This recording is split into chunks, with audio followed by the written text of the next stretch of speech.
Как работает реальная экономика? На ТНВ по понедельникам в 22:10.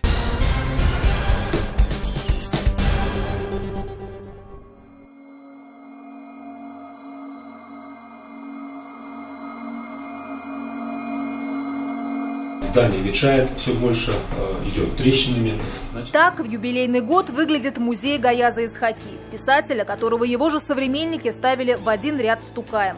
Но наследие великого татарского деятеля, именно то, которое связано с его детством и с его родиной, оказалось на грани утраты.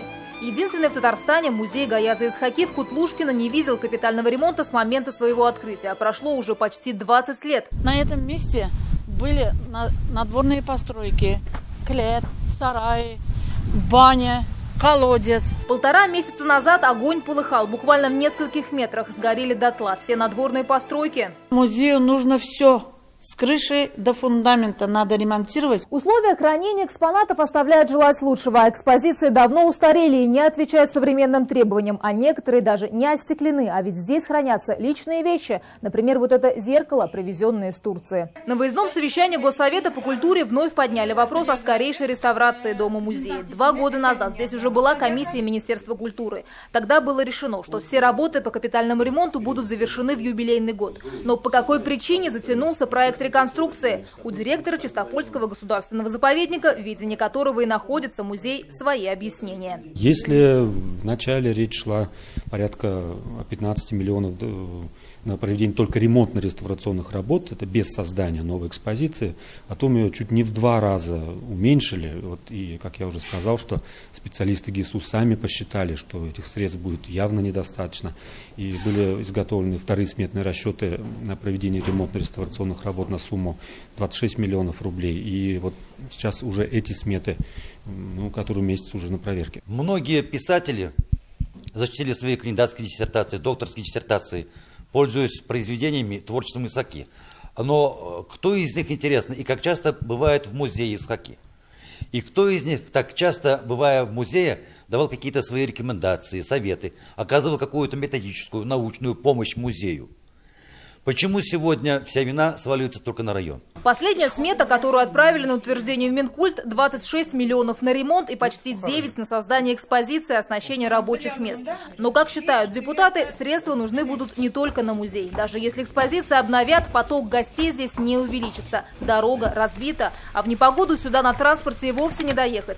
Так, 3 недели назад автобус с туристами в Кутлушкино так и не попал. Развезло единственный путь в деревню от трассы Казань-Чистополь. Мы ее отремонтировали 3 года назад дорогу. У нас был президент, приезжал, мы перед этим тоже капремонт сделали этой дороги. Но, к сожалению, техника сельскохозяйственная, она сейчас большая, и эта дорога уничтожается. Район, конечно, своими силами не сможет отремонтировать здание. Деревня сегодня не очень в хорошем состоянии, хотя районом сделано немало. И они сказали, что подстроили и клуб, и так далее, там подобное. Но Гаяза Исхаки заслуживает большего. Такой музей есть, пускай уже он дальше будет работать.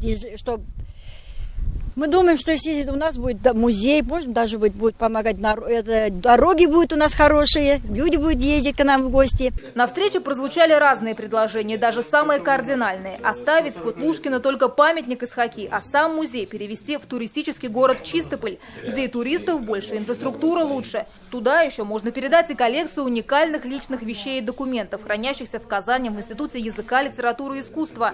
Они переданы историками из Турции во время их последнего визита в столицу. Дневники Гаяза Исхаки, более 40 дневников, более 30 дневников дочери Сагадат ханом. То есть нам еще предстоит долгая работа по изучению данного материала. Окончательную судьбу музея будут решать уже на расширенном заседании Комитета Госсовета по культуре. Но в любом случае популярность любого музейного комплекса связана не с его месторасположением и даже не с инфраструктурой, а с желанием людей прикоснуться к истории и получить более детальную информацию о личности, ставшей национальной легендой. Анна Городнова, Ильшат Мухаметов, 7 дней. Черное озеро. По будням в 21:00.